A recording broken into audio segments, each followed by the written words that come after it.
Okay, so tara, samahan nyo ako na lakarin nyo, no? Sulitin natin yung maiksing bakasyon dito sa may Bagak Bataan. Grabe, oh. Linis. Tapos dito is napaka-pino. Sulat natin pangalan. Jeff Ski. Yun. Jeff Ski. Oops. Susaw natin. Lakad tayo konti doon sa may banda ron.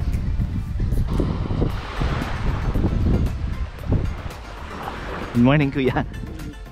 Yung mga kasama ko tulog pa rin hanggang ngayon kasi kagabi po ay nag-party kami ng kaunti.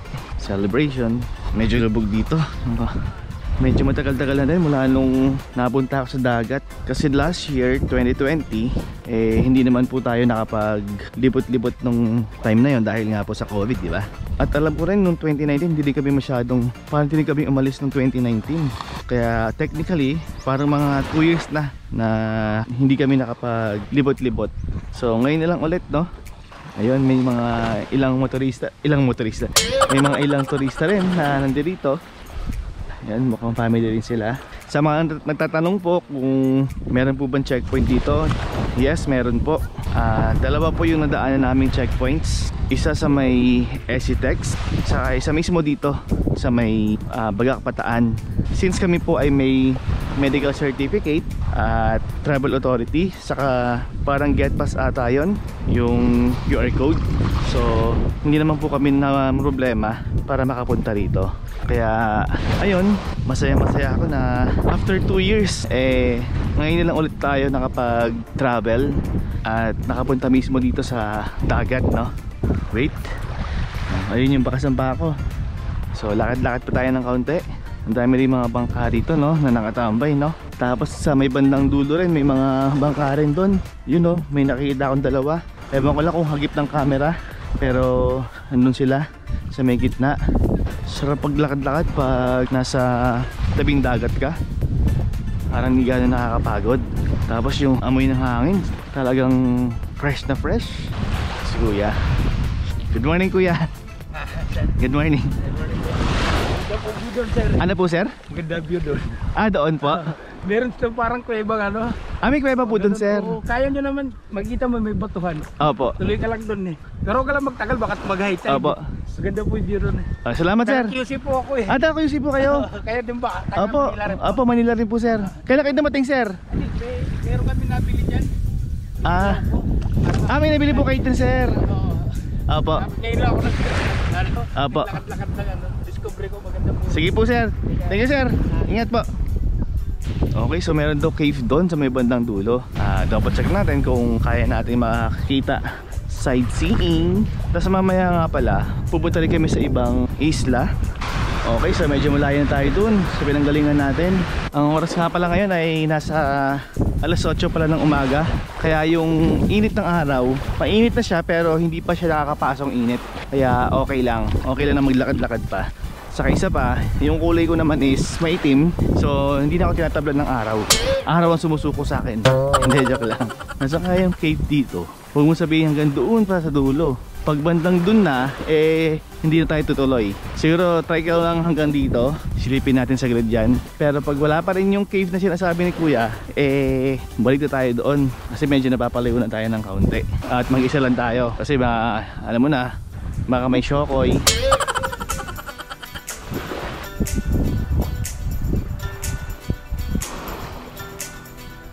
Okay, so andito na po tayo sa medyo dulo.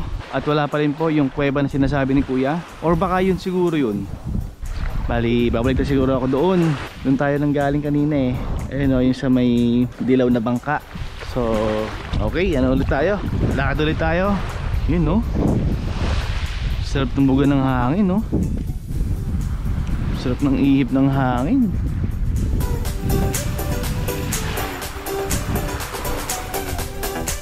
Saka yung feeling sa paa, pinong-pino yung buhangin.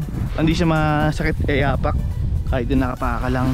Sobrang sulit, sobrang saya, sobrang sarap na pupunta rito sa may Bagak Bataan. Specifically dito sa may Casa en la Costa. Sa mga gustong malaman kung paano pupunta rito, I think meron po silang Facebook page, no? Ilalagay ko na lang po yan sa comment at description para makita nyo rin. At kung di ako nagkakamali, may mga ilang vloggers na rin ata or TikTokers na pumunta rito.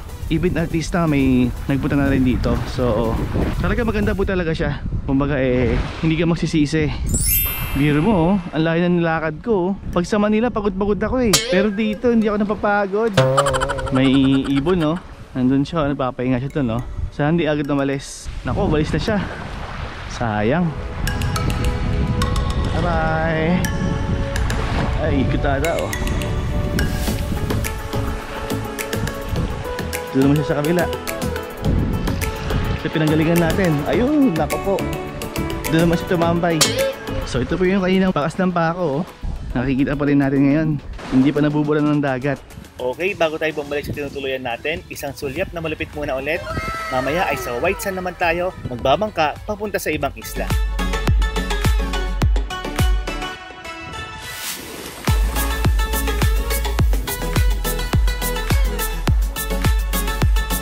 Dito sa may Casa en La Costa, mukhang maiba din tumitingin at related daw sila sa LTO or meron silang driving school. Kaya minabuti, nakausapin ko na rin para makapag-shoutout na din. Sa LTO po pala kayo? Opo. Sa LTO? Oo, yes. Pinoy Driving 101 po, baka nakita nyo na ako sa Driving 101. Facebook. Yes. Ano po kayo sa LTO, sir? Sa driving school kami. Driving school po kayo sa Sir Philip. bali yung ginagawa nyo ngayon is yung yung bagong sistema na po. Opo. Na may na. Upload na kita, sir, sa YouTube. Napanood nyo na rin Sa po. ano ka, diba? Nag-cover ka rin ng LTO. Opo, more on LTO din po ako, sir. Anong pangalan niyo, sir, sa ano? Emil Revivi sa Emil Facebook. Reveal po. So yung driving school niyo po, ano po? 9124 Driving Academy. Saan po yan? Sa Bagat po yan? Dolores Capas, Tarlac. Kapas Tarlac naman po. Okay, salamat sir, salamat po. Thank you Sige so ba? much. Okay, so dito ko naman tatapusin ang video na to at magkakaroon po ako ng part 2 para sa isang isla naman na pupuntahan namin. Sana kahit paano po ay nag-enjoy kayo. Until next time mga kabib, magabang lang at mag-subscribe.